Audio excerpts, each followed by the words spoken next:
Аплодисменти. И дойде време за среща номер 7. Приближаваме все по-напред към основното зрелище за тази вечер, битката за титлата на България. Сега ни предстои да видим сблъсък номер 7. Той ще бъде в тежка категория до 90 кг и с международно участие. Рефер на ринга отново е Георги Иванов. А сега в синия гол моля на ринга да се качи представителя от Франция на град Рен, Леонардо Мускеа!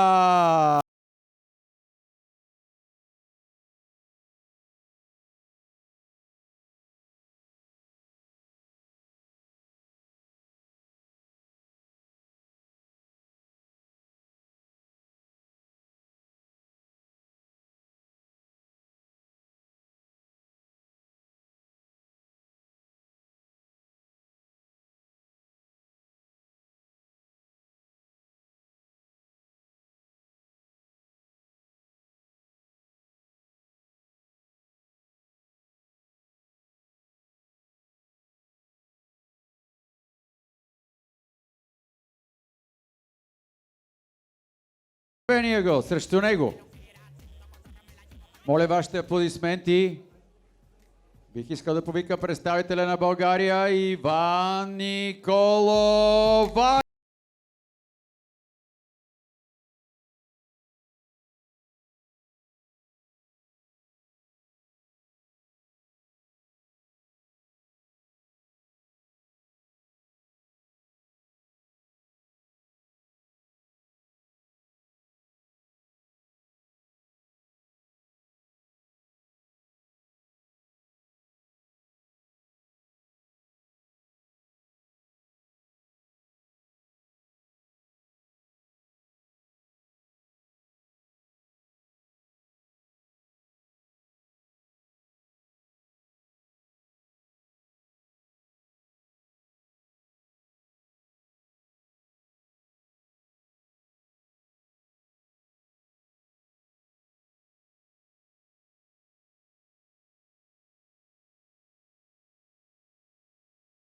Представителя на Франция, bonsoir, bienvenue.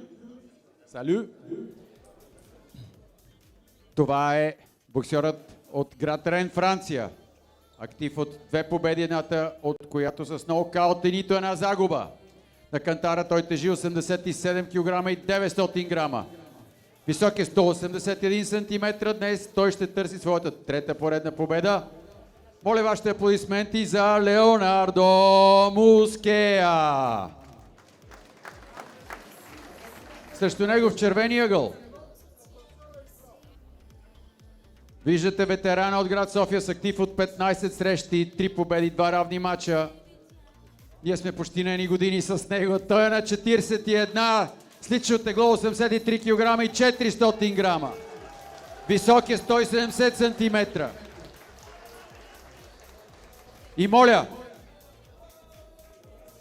ще заслужи още от вашите аплодисменти, защото той прие предизвикателството да се появи на този двубой само 5 дни преди срещата срещу класен и опасен съперник. Затова, моля, ръкопляскайте за смелостта на смелия неостаряващ Иван Николов Вакича!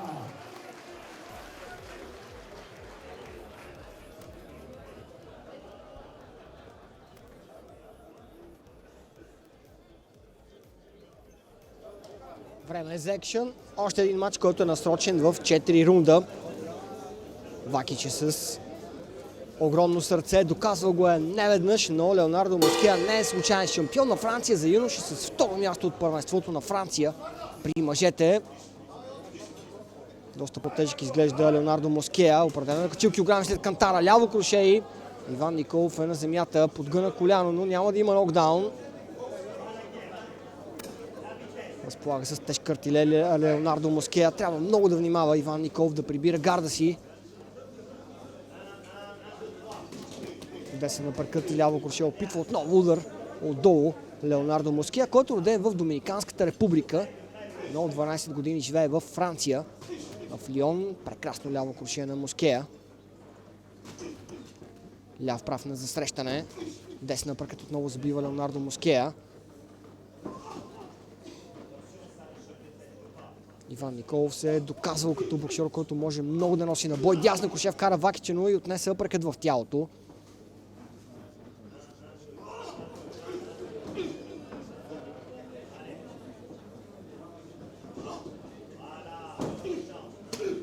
Ляв апъркът, много болезнено попадение.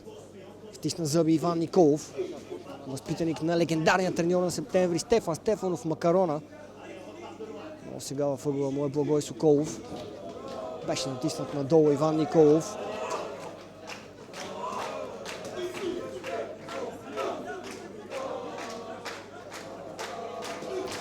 Ляво кроше е насочено към главата на Иван Николов. Москея пропуска с дясното кроше.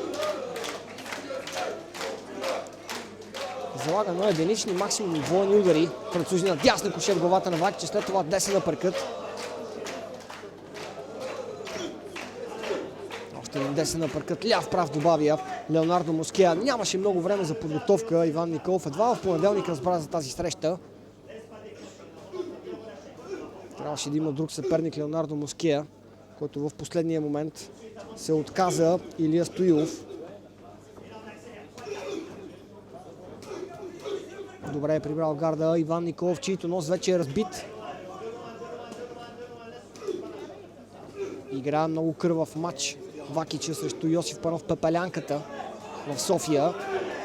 Ляво кроше в главата на Иван Николов. Апъркът и десни крошета.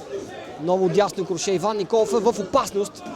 Оплет се във въжетата българина. Опита да влезе на клинч, но не се получи. 30 секунди. Ще издържи ли Иван Николов до края на първи рунд? Ляво кроше, дясно кроше. Проблеми за Вакича и матчът приключва. Край на тази среща искаше да продължи Иван Николов, но може би това беше правилното решение. Нокаут в първия рунд. Голяма разлика в класите. Принципно Иван Николов не е за тази категория. Но прия да се бие. Дебютира през 2019 Леонардо Москея, а за последно боксира през декември, когато отказа Томислав Рудан. Сега много победа с нокаут.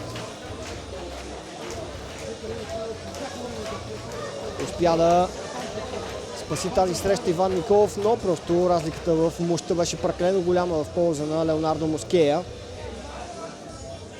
Иван Николов имаше насрочен друг матч за 12 юни, но се оказа, че във Франция са въвели ново правило. Ако в последният матч боксерът бил отказан, той няма право да се бие в тази държава. И затова Иван Николов пренасрочи своята подготовка за това шоу. Опитва се сам да свали ръкавиците си Иван Николов, но не се получава. Леонардо Москея изглежда много доволен от това, което е направил. Огромен прогрес има в френския бокс през последните години. Тони Ока върви много сериозно в тежка категория, олимпийски шампион от игрите в Рио де Жанейро. Имаше известен застой в тази държава, но постепенно отново френският бокс набира скорост. Две победи с нокаути за френските боксери, освен Леонардо Москея. Видяхме и малко по-рано днес победа на Малик Арби, който нокаутира в първия рунд, и Ярослав Димитров. Супер подготвени са французите. Уважаеми зрители, моля вашите аплодисменти за победителя с технически нокаут в първия рунд, представителя на Франция Леонардо Москея. Мъжки сблъсък. Виждате дори ризата на съдията Георги Иванов е цялото пръскана с кръв.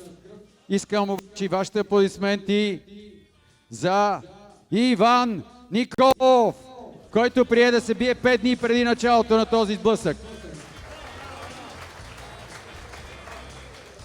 Искам да кажа две мъжки думи, защото коражът ти заслужава аплодисменти и уважение.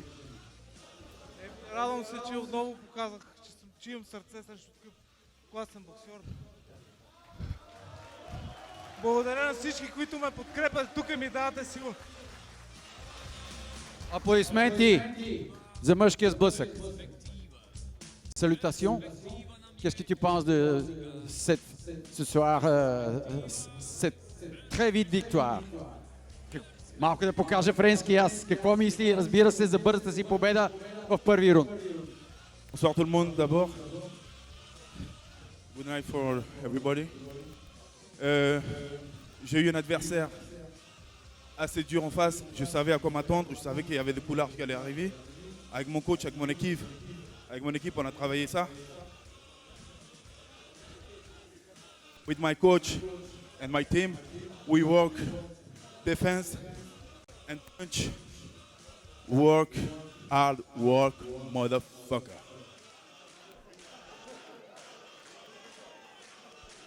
And thank you very much for everybody, and special for my opponent. Good fight, my nigga. Аплодисменти за смелостта и коража и за спортсменството. Той благодари на екипа си.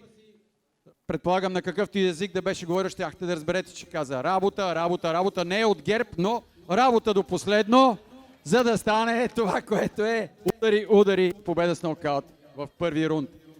Първият международен матч завърши бързо, но си заслужаваше зрелището.